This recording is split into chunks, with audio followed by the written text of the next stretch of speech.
If you could not tell from the introduction, well, you can obviously tell from the title and the image. You know what we're doing. You know what? I don't even need to tell you. What am I talking about? We're reading Words of Radiance. We're reading Stormlight Archives, Brandon Sanderson. I meant to start this book last night. I picked up the book last night and looked at it and then realized, you know what?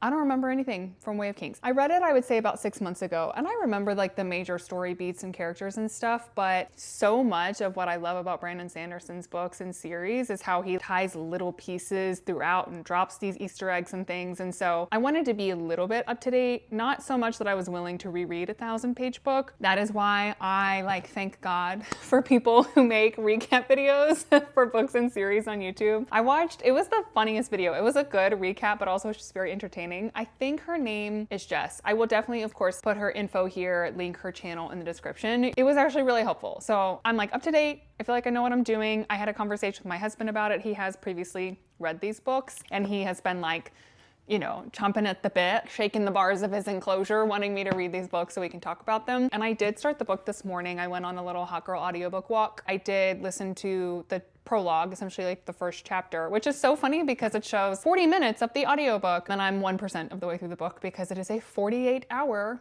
audiobook, which is insane. These books are so long. I need this video to come out next Friday. It is a Tuesday. I have just barely started the book. So I'm gonna have to move at a good clip to make it through this in time. It'll be nice to have audio to kind of supplement when I'm in the car or going on walks or putting on my makeup or whatever. Plus the narrators for Brandon Sanderson's books are so good. I guess maybe I should, sorry, loud truck.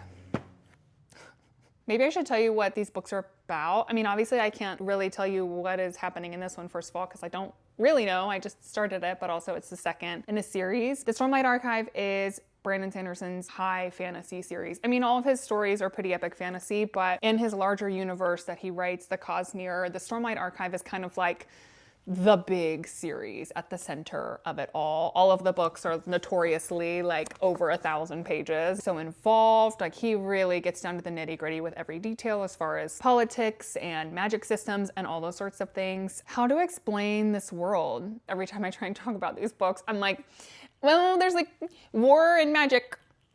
In the first book, we have 3 main characters that we're following: Kaladin, Shallan, and Dalinar. Kaladin is a former soldier who is now, for, a variety of reasons, a slave. And he gets sent out to work on a bridge crew, meaning that he and some other slaves have to carry the bridges that the soldiers use for war out on this place called the Shattered Plains. We also follow Dalinar there. Dalinar is the former because he was assassinated, brother, uncle to the current king, and he is there also on the Shattered Plains because his people are at war with the Parshendi, the people that assassinated their king. They've been at this war for 5 years, kind of a little bit of a stalemate. That's 2 out of our 3 POVs. The third one, Shallan, is a young woman who is in a totally different area of the country or of the land, and she is trying to become a mentee to study with this great scholar named Yasna, who actually happens to be Dalinar's niece, so also a daughter of the now deceased king. She's a kind of a great scholar, but also known as a little bit of a religious heretic, and Yasna is coming to study with her, or at least it seems that way, but in reality, she is trying to steal something very valuable from Yasna. That's kind of where we are in the first book, and obviously a lot happens. And now when we get into the second, we're seeing the continuing story, the fallout of everything that happened. I've heard people describe the first book, The Way of Kings, as, why am I just like holding this up the whole time?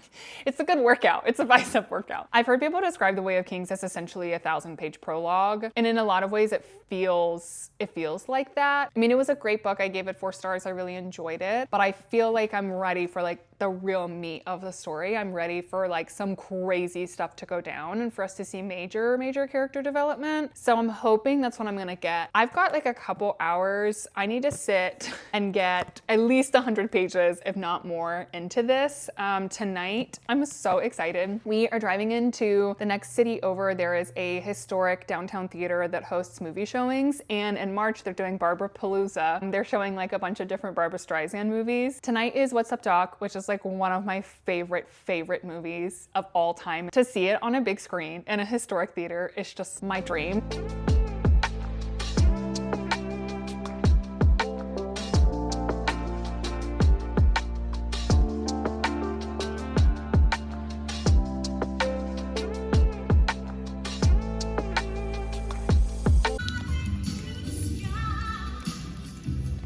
Let me say, you're the top. Me too. You're a Berlin guy. You're the nimble trick.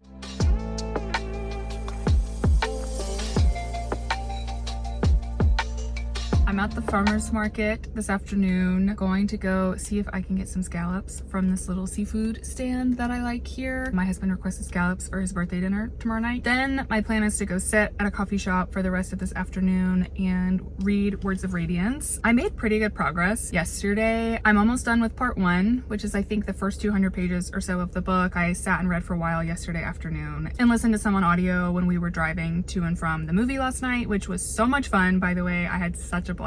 I am like really enjoying the book so far. Honestly, I feel like I'm enjoying this more than the first one. I think I said yesterday, the first book is really a lot of exposition. We're just kind of getting to know the characters, but there's not a lot of action. I mean, there is some, but it's not, oh my gosh, you know, plot twist, crazy thing happened, oh my gosh. And this book so far has been that. Crazy things have happened in pretty much every single person's chapter. There have been several points that I was like gasping and yelling out loud because I could not believe that he did what he did. But yeah, I'm having a great time. I'm gonna go do my shopping, enjoy this 80+ degree day. I can't believe how nice it is outside today. I'll check in with y'all later once I've read a little bit more.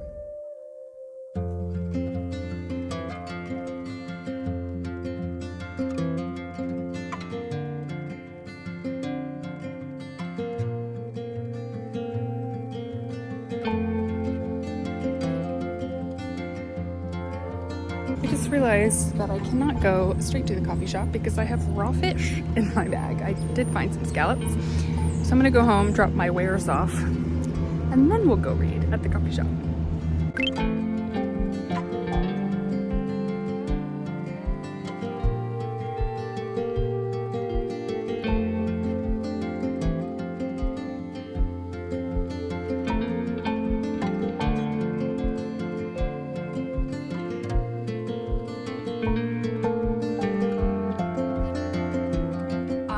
Off to the grocery store. I had three things. Pick number 3, my lord. 3 things that I needed to do this morning. I need to run to the grocery store and just get like a few things. I wanted to go for a walk, and I also obviously want to keep making progress on Words of Radiance. So I decided to combine all 3, and I'm gonna walk to the grocery store while I listen to Words of Radiance. Look at that, efficient. Who says you can't multitask? And I guess the lawnmen are here because there is a lot of noise in my yard. You can probably hear that. My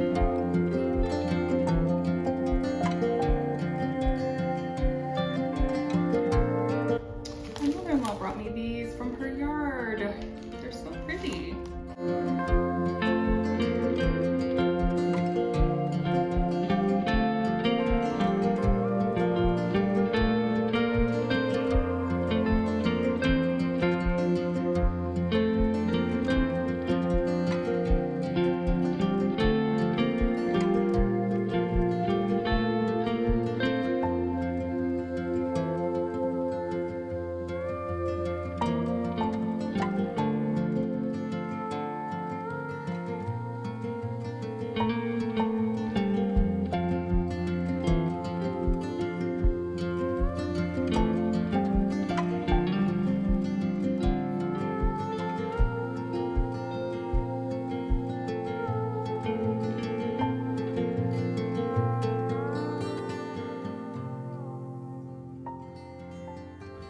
I got the table set. I think it's cute. It's very simple, but I think it's cute. Now I am going to pre-make the biscuit dough for dessert. Instead of a cake or something, he asked for homemade blueberry biscuits, which actually sound delicious, so I'm excited about. If you're not from the South and you've never had Bojangles, a blueberry biscuit is like I guess a fluffy buttermilk Southern style biscuit with blueberries inside of it that then has icing on top. They're like really soft and warm and sweet and blueberry. They're delicious. So I'm excited to make them. I'm just gonna pre-make the dough so I don't have to worry about making dough when I'm like stirring risotto and searing scallops and stuff later. So I'm just gonna make it, put it in the fridge, and then those will be ready to pop out and pop in the oven once dinner's done.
I didn't really give you much of an update on Words of Radiance yesterday. I was pretty focused on my husband's birthday dinner. It went really well. It turned out great. The biscuits were so good. But I did manage to get some reading done. I am, don't knock over the tea, like almost halfway actually. I honestly did not expect to get this far this quickly, but I can't put the book down. This is a page turner. I feel like every other chapter, I'm like, oh my God, what?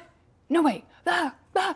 And it's just as much about the plot twist, I think, as it is the lore drops that he's doing. I don't know how he does it, but Sanderson has me so invested in the lore of this world. Tea break. Look at my cute mug. This is my favorite mug. What was I saying? Oh, the lore. The lore and the characters, I really think are like the two things that are just absolutely making this a top tier read. I know this is gonna be a 5-star unless it just tanks in the second half, which I don't see how that's possible. I wanna talk briefly about like the 3 things that I'm really enjoying learning more about. Again, I'm not gonna give any sort of plot spoiler or even lore spoiler. Like I'm not gonna tell you what we learn about these 3 things, but I am gonna tell you that we learn things about them. So if you don't wanna know anything about this book, then skip ahead a little bit. I'll put on the screen and in the chapters of the video when this very lightly, the smallest hint of spoilers ends. So we start learning a little bit more about the Parshendi. The Parshendi are kind of like the enemies in this great battle that the humans are waging. We learn this very, very early in like literally the first chapter, I think, of the first book, that the Parshendi are this race that are responsible for the assassination of the Alethi king. And that is what started this big war that they're in the middle of now. And they were just kind of these weird creatures that we saw them meet on the battlefield. They kind of sing or chant in this weird rhythm as they fight. That was all we really knew about them. But we're starting to get a little bit more information about them in this book, and they are so fascinating. Another thing we see in the first book are these things called Sprin. They're kind of like fairies, but a lot of them don't have like a fairy form. They're just kind of these small wisps, and they kind of make me think a little bit of the soot sprites from My Neighbor Totoro. So they're just these kind of little wisps of color or blobs or whatever. We have Rot Sprin, we have Wind Sprin. in. So we have some that are kind of nature-esque, and then we also have some that are tied to emotions. So if somebody gets really scared in a situation, you'll see fear sprin pop out of the ground next to them. They're definitely proving to be significant, or maybe more significant than we thought. We're learning a lot about the sprin in this book as well. My favorite character that we're following in this book, and probably will be my favorite character of the series, maybe, is Shallan. Shallan was one of the main characters in the first book. She was one of our 3 central POVs, but I would say that her plot was kind of a B plot to the Kaladin Dalinar stories. In this book, she gets a lot more of the attention. We're learning a lot more about her backstory. We're seeing her grow and learn things about herself in the present. She is fascinating. She's fascinating. Like everything about her, I'm obsessed. I can't wait to learn more. I think her story, more than anything, is what is keeping me turning the pages so quickly in this book. I'm gonna probably stop yapping and go dive back in. I'll update you probably on Monday. We're going to my parents for Easter weekend. Hopefully I'll be able to listen to a little bit of the audiobook in the car on the way there and back. I'm not even sure I'm gonna take this because toting around an 1100 page book on a travel weekend is not the most convenient, but I'm hoping to get a good chunk done today, get well over halfway, maybe at least a 60%, listen to some of the audio, and then next week I can really wrap it up.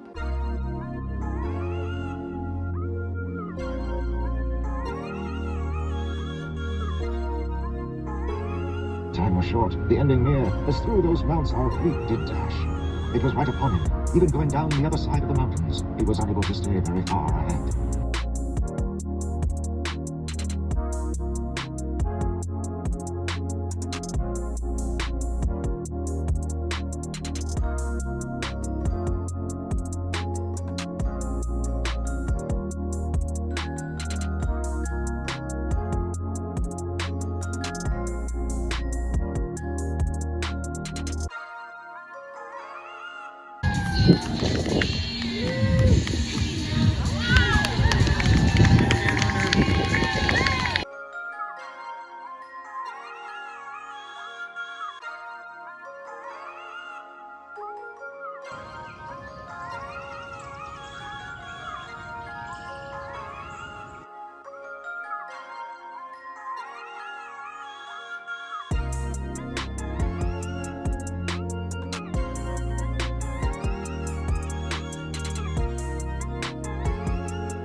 So I did say that I would owe you an update on Monday. I had a lovely Easter weekend. As expected, didn't do any reading in the actual book. Listening to the audiobook there and back, combined with the fact that I read so much of this book on Friday, I just absolutely could not put it down. I am at 75%.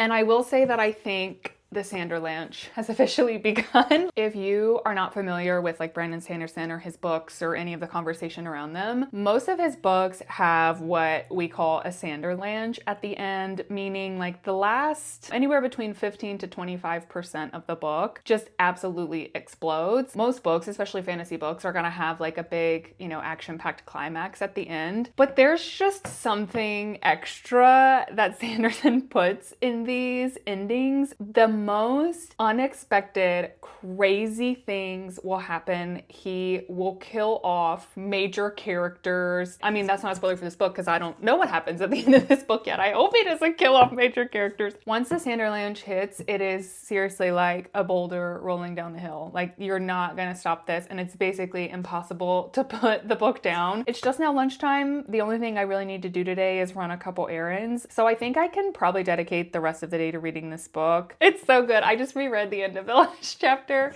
and I literally am my eyes just can't even help. I'm okay, what next? What next? But let me eat lunch and go to the grocery store first, and then I will let myself get sucked into this book.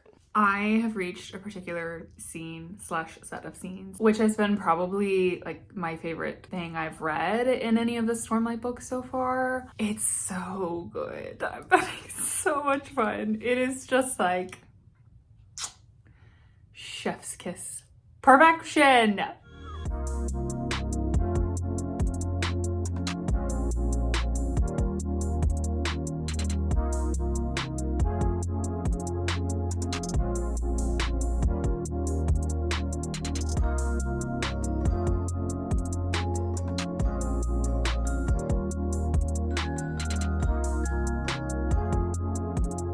finish this book. I actually sat in this exact spot last night while my husband played Tony Hawk Pro Skater, and I read the last 100 pages of Words of Radiance. I guess I owe you some sort of final review. I'm gonna try my best. I think I mentioned yesterday really briefly, I had read part 4 and I just loved it. I said it was like some of my favorite scenes and parts I'd read in the series so far. I wanted to expand on that like just a little bit. I was trying to think about what was it that I liked so much about it? Why did it stand out to me, other than a few obvious reasons that I can't tell you because they're spoilers. We see 2 of our characters separate from the larger group, and it's just the 2 of them for several days. That is so rare. I think because we're in a war camp, there's just people everywhere. You almost never see just 2 characters together for any extended period of time. Even when people are having private conversations, there's like a guard or a soldier or something in the corner of the room or right outside the door. I think it was a nice change of pace actually, from just there being people around all the time. Like, we're really able to focus in on these 2. We got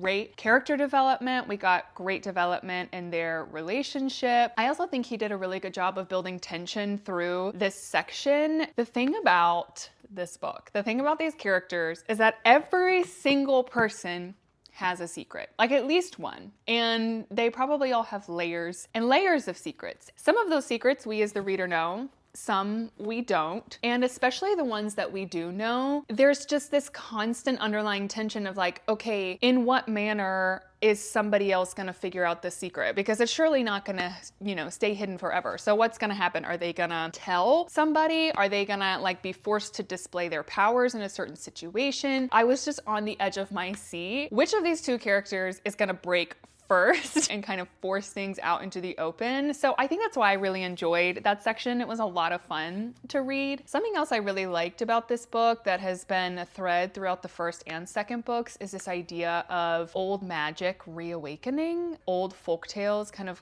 coming to life. This is something that I really, really enjoy in a fantasy book. I felt like it was kind of a major plot point or a major theme in the Lord of the Rings series, which I read earlier this year. I'll link that vlog down below. I actually talk about this idea in greater detail in that vlog, but I just wanted to mention here, we see like these old figures and these old abilities and kind of magic sources, I guess, that the people in this world, a lot of them like just kind of think of them as folk tales, or if they think they're real, they at least think like, well, that was centuries and centuries or however many years ago, maybe thousands of years ago, I think at this point. So then when it starts reappearing, it's so interesting to see how everybody responds. I feel like it's a real opportunity for character development. Some people freak out. Some people are immediately on board because they believed in it all along. Some people like believe it, but they kind of don't want to so it's just really, really interesting. And I'm excited to see how that maybe continues through the further books. I think the last big point that I'll make is that I'm just continually amazed by Brandon Sanderson. Obviously, he's a great writer, but I think what I'm impressed by even more than his writing is just his imagination. I have no idea how he came up with all of this. It's not even the things that are in the book. You can see the larger world, this Cosmere, and it's like, how does somebody even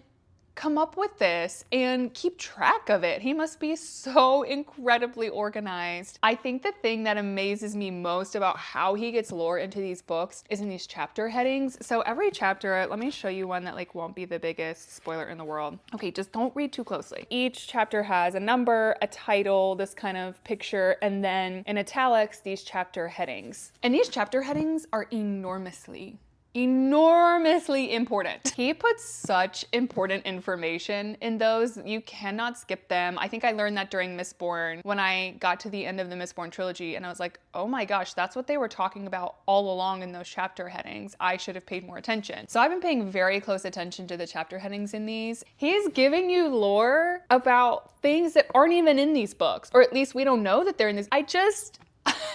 It blows my tiny brain. This is kind of a well-known fact, like how big his world is and all of the lore and, the Cosmere, et cetera, et cetera. I think maybe that is one of the reasons that people are intimidated with getting into these books. I was definitely intimidated by Stormlight Archives. I think mostly just because they're like so long. And so I can understand why people who really enjoy fantasy are still like a little reticent maybe to step their toe into Sanderson, because it just seems like there's so much. Do I need to dedicate 5 years of my life and like basically get a PhD in the Cosmere to understand everything that's going on. Seems like maybe a barrier to entry. In that case, I would say what everybody says, which is start with Mistborn. It's just such a great series. And people say, oh, it's a great entry to the Cosmere. But if the Cosmere overwhelms or intimidates you, don't even think of it that way. Just think about, I'm just gonna read a great fantasy trilogy. I'm gonna enjoy some great writing and an awesome story. I think that Mistborn stands perfectly fine on its own. And then if your interest is piqued as far as the Cosmere, then you've gotten a great entry point, but you don't have to go on. I didn't feel any sort of urgency after I finished Mistborn to race right on. Honestly, the main reason that I committed to Stormlight Archives is because my husband was so determined. We'll say determined